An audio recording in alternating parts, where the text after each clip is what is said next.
Hello everyone, कैसे हैं आप सब लोग। मेरा नाम है Usama Mubarak. Welcome to law communicants. तो दोस्तों, आज हम आर्टिकल 15 क्लॉज 3 एंड 4 की बात करने वाले हैं।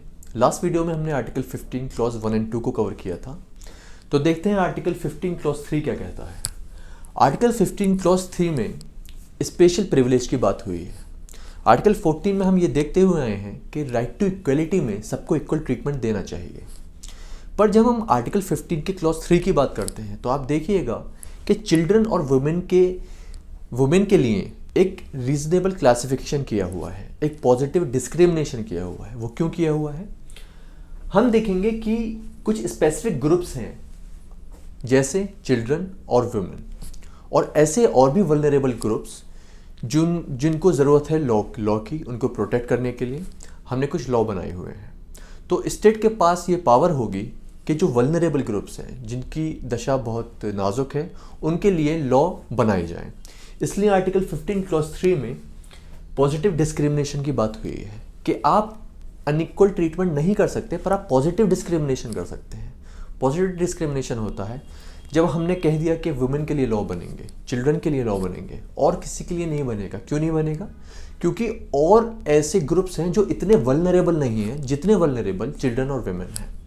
तो स्टेट के पास ये पावर होगी उन वल्नरेबल ग्रुप्स के लिए, उन वीक ग्रुप्स के लिए जिनको राइट्स चाहिए, जिनको ज़्यादा से ज़्यादा फैसिलिटीज़ चाहिए, प्रोटेक्शन चाहिए, इम्यूनिटी चाहिए, एक शील्ड चाहिए।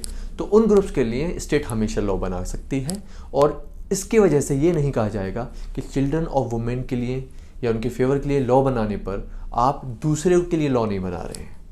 क्योंकि वुमेन और चिल्ड्रन बेसिकली एक वल्नरेबल ग्रुप से बिलोंग करते हैं, वो ज़्यादा सेंसिटिव ग्रुप के लोग हैं, तो उनके लिए लॉ की ज़्यादा ज़रूरत है, उनको प्रोटेक्शन ज़्यादा चाहिए। आप स्टैटिस्टिक्स भी देखें, क्रिमिनल स्टैटिस्टिक्स, उसमें वुमेन और चिल्ड्रन के ख़िलाफ़ जो उनका एब्यूज़ होता है, जो क्राइम्स होते हैं, जैसे रेप है या फिर चाइल्ड एब्यूज़ है, इस तरह के केसेस को कंसिडर करते हुए स्टेट को ज़्यादा ये चाहिए कि वो देखे कि चिल्ड्रन और वुमेन के लिए कंसोलिडेटेड लॉ ज़्यादा बने, और उनका एडमिनिस्ट्रेशन भी उसी लेवल पे होना चाहिए जिससे वो प्रोटेक्टेड रहे। तो दोस्तों, हम ये देखेंगे कि कौन कौन से ऐसे लॉ हैं जो वुमेन को प्रोटेक्ट करते हैं। जैसे आप मिसाल के तौर पर देखिए, इंडियन डाइवोर्स एक्ट 1969 है, या डोमेस्टिक वायलेंस एक्ट है, या फिर आप देखिए कि Joseph shine versus union of India के केस में 497 आईपीसी की धारा को स्ट्रक डाउन कर दिया गया। वो क्यों किया गया?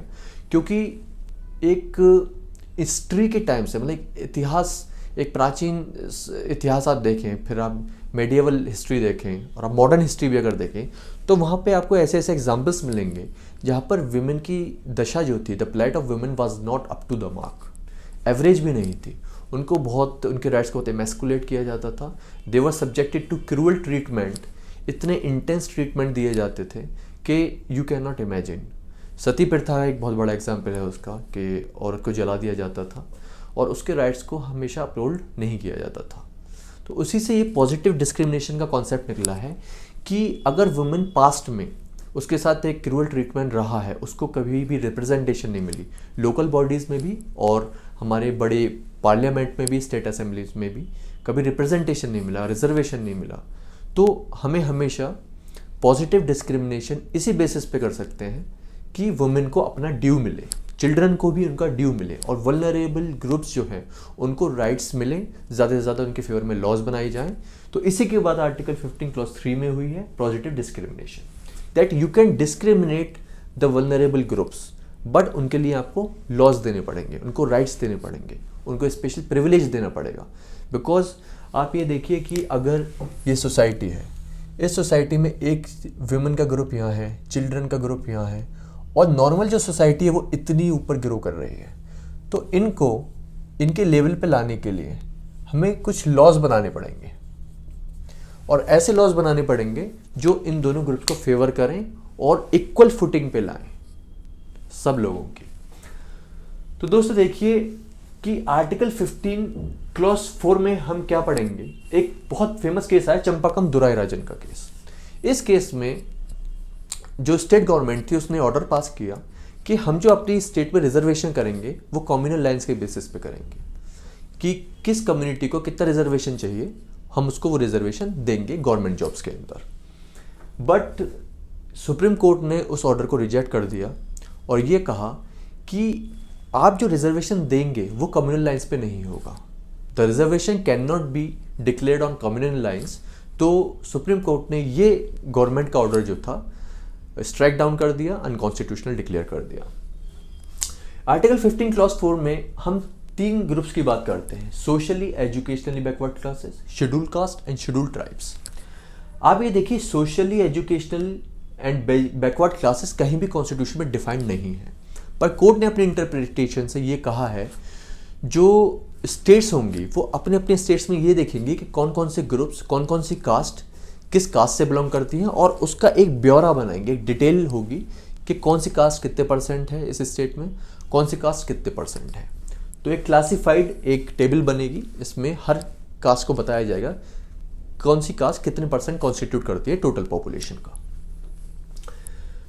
ऐसी आप देखिए, शेड्यूल कास्ट और शेड्यूल ट्राइब ये भी वल्नरेबल ग्रुप्स हैं क्योंकि ये समाज में कभी अपलिफ्ट ही नहीं हो पाए, ये इक्वल फुटिंग पर ही नहीं आ पाए। तो उनको रिजर्वेशन जब देने की बात होती है इन तीनों ग्रुप्स को, चाहे सोशली एजुकेशनली बैकवर्ड क्लास हो, शेड्यूल कास्ट हो या शेड्यूल ट्राइब हो, जब भी इनको रिजर्वेशन देने की बात आती है तो एक आर्गूमेंट ये आता है कि हम इक्वलिटी नहीं कर रहे हैं, कुछ ग्रुप्स को हम स्पेशल प्रिविलेज दे रहे हैं, बट अनइक्वलिटी हम नहीं कर रहे हैं, हम इक्वलिटी कर रहे हैं। क्यों? क्योंकि समाज के जो दबे कुचले तबके हैं उनको ऊपर लाने के लिए हमें स्पेशल प्रिविलेज देने पड़ेंगे। तभी मैंने कहा जो पॉजिटिव डिस्क्रिमिनेशन है हमें करना पड़ेगा। जवाहरलाल नेहरू जब थे तो उन्होंने ये कॉन्सेप्ट लाया था, उन्होंने कहा था कि जो सोशली एजुकेशनली बैकवर्ड क्लासेस हैं उनको अपलिफ्ट करने के लिए, उनको थोड़ा सा इक्वल फुटिंग पे लाने के लिए समाज में उनको कुछ स्पेशल प्रिविलेज दिए जाएंगे। तो इसी वजह से आर्टिकल 15 क्लॉज 4 में ये लिखा है कि स्टेट ऐसे लॉ बनाएगी जो किसको फेवर करेंगे, एससी को फेवर करेंगे, एसटी को करेंगे और socially and educational backward classes को फेवर करेंगे। अब आप ये देखिए 15 क्लॉज 4 में ये लिखा, ये गवर्नमेंट का एक ऑर्डर आया कि जो इंजीनियरिंग कॉलेजेस होंगे, जो आपके मेडिकल कॉलेजेस होंगे, उस पर रिजर्वेशन दिया जाएगा। किस हिसाब से रिजर्वेशन दिया जाएगा कि 28% बैकवर्ड क्लास के लिए होगा, 22% मोर बैकवर्ड क्लास के लिए होगा, 15% शेड्यूल कास्ट के लिए और शेड्यूल ट्राइब के लिए होगा 3%।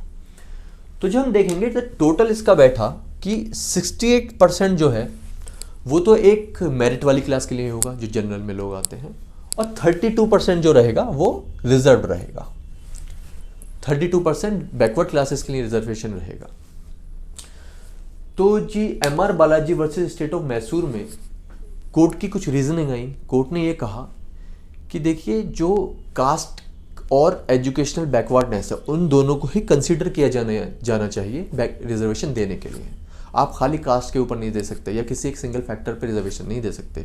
You have to consider caste as well as educational and social backwardness of the person to whom the reservation is given. दूसरा कोर्ट ने कहा कि कास्ट एक अकेला ही क्राइटेरिया नहीं हो सकता रिजर्वेशन देने का। Caste can not be the only criteria to fix the backwardness of a person.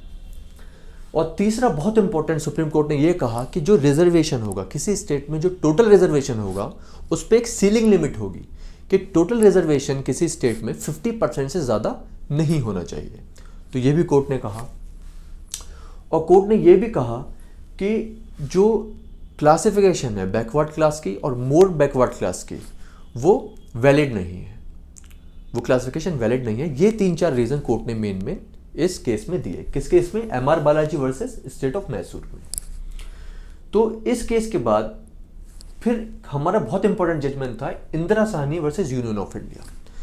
Indira Sahni case को हम मंडल कमीशन केस भी कहते हैं। मोरारजी देसाई की गवर्नमेंट जब थी तो उन्होंने एक बीपी मंडल थे, उनका एक कमीशन गठित किया, वो चेयरमैन रहे इस कमीशन के।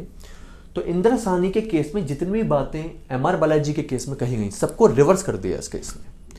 और इस केस में जो इम्पोर्टेंट एनालॉजी थी वो ये थी, जो बैकवर्ड क्लास और मोर बैकवर्ड क्लास की जो डिस्टिंक्शन है वो वैलिड है, उसमें कोई दिक्कत नहीं है। ठीक है, इंदिरा साहनी का केस थोड़ा ज़्यादा इंपॉर्टेंट है, इसको और डिटेल में नेक्स्ट वीडियो में हम पढ़ेंगे, जो थर्ड पार्ट है आर्टिकल 15 का। आप इन केसेस को और इन कॉन्सेप्ट्स को देखिए और क्लियर करिए, गूगल करिए और हमारी इस वीडियो को ज़्यादा से ज़्यादा लाइक करें, शेयर करें और सब्सक्राइब करें। और हमारे कमेंट सेक्शन में जो भी आपके डाउट्स हों वो लिख दीजिए। हमारी टीम आपको विदिन 24 आवर्स रिवर्ट करेगी, क्लियर करेगी डाउट को। और हमारे ये जितने भी सोशल मीडिया हैंडल्स हैं वो डिस्क्रिप्शन में दिए हुए हैं, आप उन पर जाएं, उन पर हमें फॉलो करें। और जो भी डाउट्स हैं आप उन सोशल मीडिया हैंडल्स पर लिख सकते हैं, उस पर आपको फीडबैक हमेशा दिया जाएगा। Thank you.